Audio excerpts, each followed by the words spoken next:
Everyone, it's Brent with BC Does. Welcome back to another college football Saturday. Auburn's playing Vanderbilt today at 12:45. Can they stay on track? Can they get two in a row? They finally got over the hump last week against a good run defense in Kentucky. Jacquez Hunter with an absolutely crazy day, rushing for 278 yards. I believe he had like 40 to maybe a little more than that or right under that receiving yards. Anyway, looking forward to a great slate of games today. We got Penn State, Ohio State. Can Michigan State upset undefeated Indiana? What's Oregon, Michigan look like? Anyway, all those games are on today. I just wanted to get out here and get you guys a video recorded right before the games kick off. Anyway, if you find this content enjoyable, please smash that like button. Feel free to subscribe to the channel. I try to post a video almost once a week. Man, I used to post 3 or 4 times a week, but man, I've got really busy. I work for a roofing company and we're doing hurricane cleanup. We're down here in Central Florida. But it's not going to put a damper on my college football Saturday today. Georgia, Florida. Can Napier upset the Georgia Bulldogs up there in Jacksonville? I don't think so. But hey, you never know. We've seen that Georgia is vulnerable, especially in the first half of games this year. Now, specifically, I would like to talk about the Auburn Tigers and the Vanderbilt Commodores. You know, Daniel Pavia has been a thorn in Hugh Freeze's side for 2 years in a row. I believe New Mexico State beat him when he was up at Liberty. And then, of course, when he was at New Mexico State, Daniel Pavia, that is, they came into Jordan-Hare last year. And how could any of us Auburn fans forget the absolute lashing that young man gave the Auburn Tigers last year in Jordan-Hare? The thing about Daniel Pavia is you better be disciplined. You better have great eye discipline and ball discipline when you're playing against this guy. The play's never over for this guy. He doesn't put himself in bad situations. He's the ultimate competitor, tough as nails. And really, his receivers and his tight end, I think it's Stowe is the guy, do a really good job when the play breaks down in scramble drills to always, what I could see is run to the same side of the field that Pavia is running to. Now, I'm sure that's coached, but, you know, not all teams are really good at it. It seems like when Daniel Pavia rolls out of the pocket and he gets pressure in his face, he tends to run to one side of the field or the other, and all of his players will change course, whatever direction Pavia is running, and go to that side of the field. He's tough to defend. Vanderbilt's a really disciplined team. It's hard to believe that we're even talking about, you know, can Auburn get over the hump about Vanderbilt? I mean, how far or how low has the season came for the Auburn Tigers in the last couple of years, you know, just in general? You know, we're sitting here today as Auburn fans hoping Auburn can beat Vanderbilt today to give them 2 in a row in SEC games, but it's just been that kind of season. It's been that kind of season for Auburn fans. It's, you know, we're all aware how close the Arkansas game was that I believe personally Auburn should have won. The Cal game, we clearly were the better team there. You give them the ball 5 extra times. The Oklahoma game, pick 6 at the end, let that game get away from us. Complete meltdown against Missouri. 1, 2, 3, 4. 4 games that Auburn certainly should have won and could have won, albeit the outside of the Georgia game, which Auburn was competitive in the first half.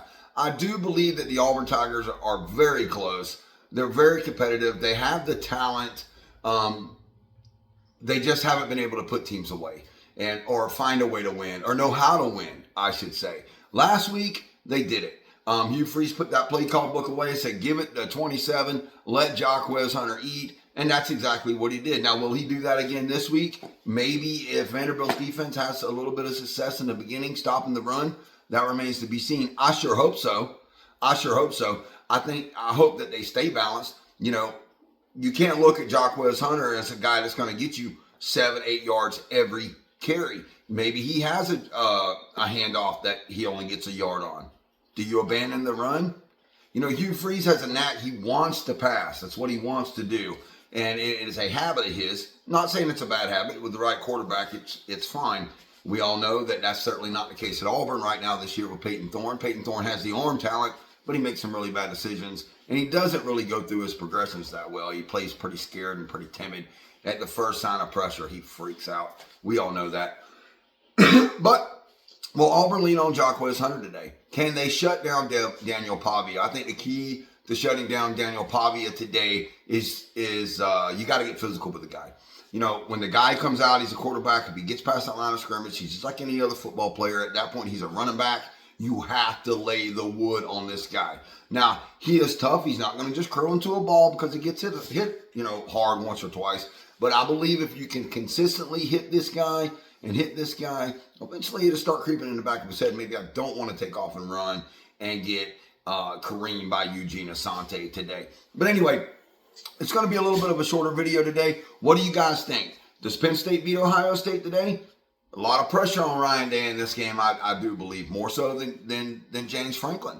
It's not such an easy road to hoe for Ohio State. They still have Indiana on the schedule. The Michigan game's certainly not a gimme. That's a rivalry game. You can throw the records out the window, so people like to say when it comes to rivalry games. They already have the one loss. I really believe that if Ryan Day was to lose to James Franklin today, that there would be a lot of pressure on him, especially with the best team that money could buy up there in the great state of Ohio. Do I think it's warranted pressure? Do I think it's fair? No. Ryan Day is a fantastic football coach, but he has got to prove that he can get over the big one when the time counts, and he needs to do that. He came very close against Georgia back in the national championship game, didn't quite get it done. And for Ohio State and the money they're spending on that NIL up there, it is championship or bust, I would have to say. What's another great game that's on today? Miami, Duke played SMU really close. Now, I know that SMU is no Miami, but let's keep an eye on that game. Can Miami cover at 20.5 points?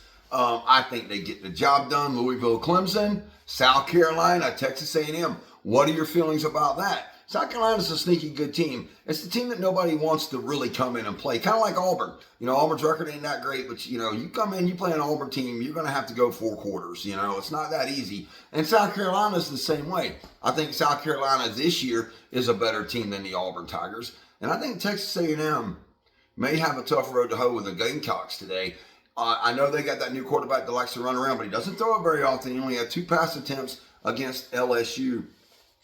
Who I think is on a bye week this week, and so is Alabama. They're playing each other next week, in Death Valley at night. Of course, they always get the night game. We got Ole Miss and Arkansas. Is that going to be a run them up the score game, or is that going to be a tighter game than what the experts seem to think it is? I personally think that the Ole Miss-Arkansas game is going to be a tight game.